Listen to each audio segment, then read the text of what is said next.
I'm introducing my new piece. It's called Don Juan, and in this piece I'm trying out the new underpainting technique that Alyona Nickelsen discusses in her new book, The Colored Pencil Painting Portraits.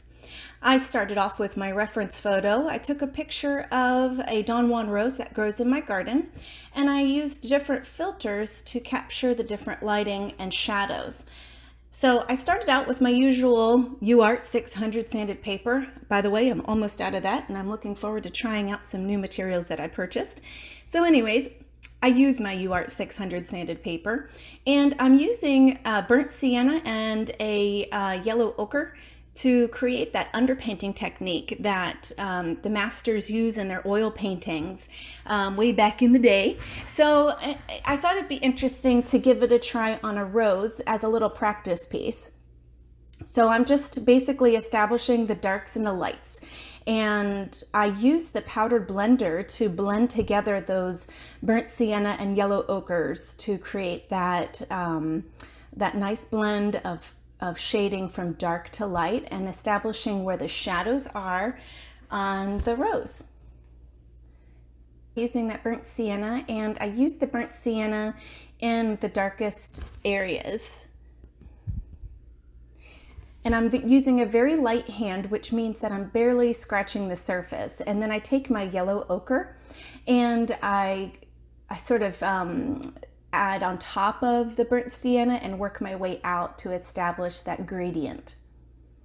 And then I just use those sponge applicators that are included in your colored pencil painting kit to dip into the powder blender and then manipulate the color particles around to create that smooth transition from dark to light.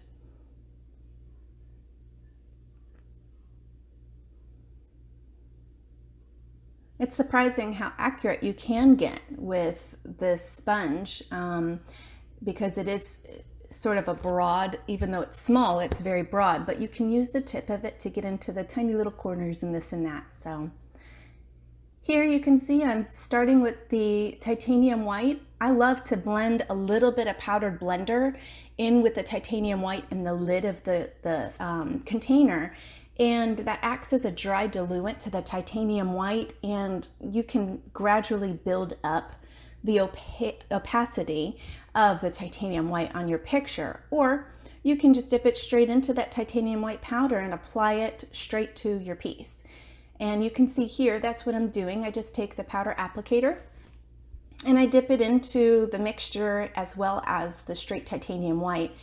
And that's how I apply that colored pencil to the sanded paper.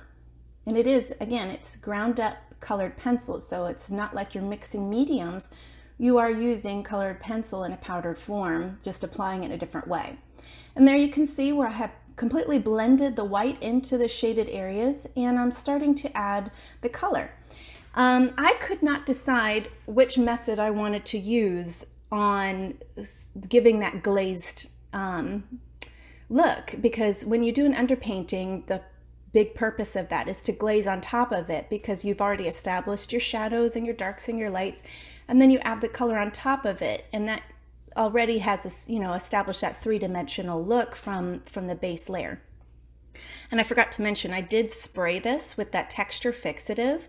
That's a key element in glazing with colored pencil, is once you have that underpainting done, you want to spray that texture fixative to secure what you've done. That way you don't adulterate what work you have completed when you start to add the color. It is secure underneath. So whether you use a powder blender or you use odorless mineral spirits, whichever technique you choose, it is secure underneath and you can just apply the color on top without messing up what you've already done. So you could see that I used the powder blender for that first petal as a way to glaze that petal. And then I wanted to see what mineral spirits would do. So on the next one, I applied the color with the colored pencil and I blended with the mineral spirits. And like I said before, I couldn't decide which way I felt most comfortable. So almost every petal has had the color applied to it in a different method. So some of the petals, the color was blended on top with the powder blender, and some of the petals, the color was blended with the mineral spirits. I noticed that because I was doing different techniques, I was getting a different effect on each of the petals. So later on, you'll see how I did a little bit something different to make it all look cohesive. One of the downfalls to blending with odorless mineral spirits as compared to the powder blender is the brush strokes. Here is a great example of what you can see being a problem when you're glazing with the odorless mineral spirits in the colored pencil. It's difficult to eliminate those brush strokes and get a nice seamless transition of blending of the colors. So what I thought of was, after it completely dried, after the odorless mineral spirits completely dried, I thought, well, what would happen if I put powdered blender on top of that? And so here I'm applying the powdered blender over the dried area that I just blended with odorless mineral spirits. And I probably waited a good half an hour to an hour before I did this. And you can see that it blends great. And I did not spray texture fixative yet, so if you had spray texture fixative, it wouldn't be able to do this. So don't spray texture fixative, but you can blend those brush strokes right out of the picture by using that powder blender on top of what you just blended with odorless mineral spirits. So I did that in the next couple of petals, where I did blend with the odorless mineral spirits, and then I went over it with the powder blender to eliminate those brush strokes. And then I thought, well, what if I created a paint-like mixture on a scrap piece of sanded paper? So I tried this, little experimenting still. So I scribbled a few shades of the reds and oranges together and dipped my brush into odorless mineral spirits and created a paint-like mixture where I could pick up those color particles on the brush and paint it on top of what I had already done on the paper. So it goes right over the underpainting, and because I had already secured this with that texture fixative, it does not undo the hard work that I did creating those darks and lights. And it basically just gives it the hue rather than a gradient of different colors. It just goes right over it like a nice glaze.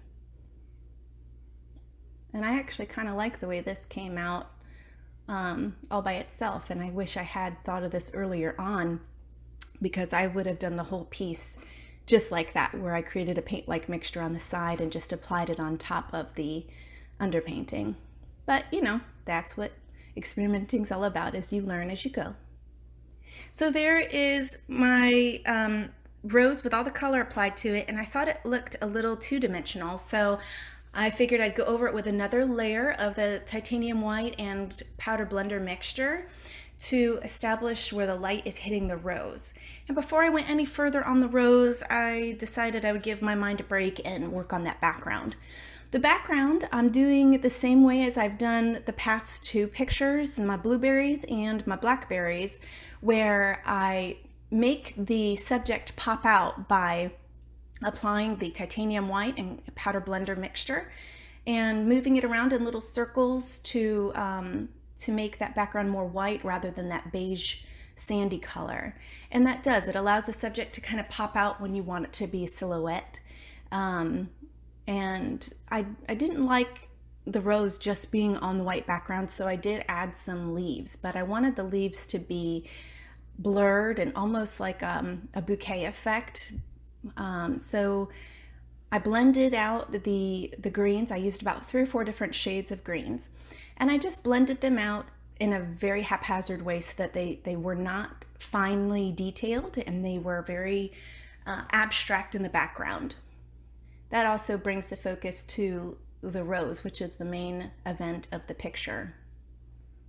And I just pick up some of those color particles from blending the leaves, and I move them around the background, trying to give that bouquet effect.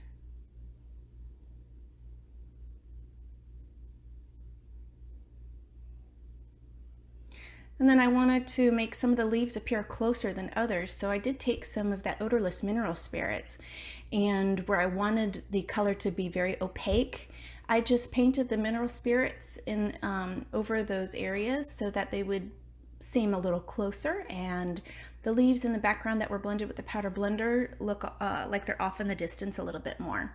So there's my finished piece. Thanks for watching. Have a good day.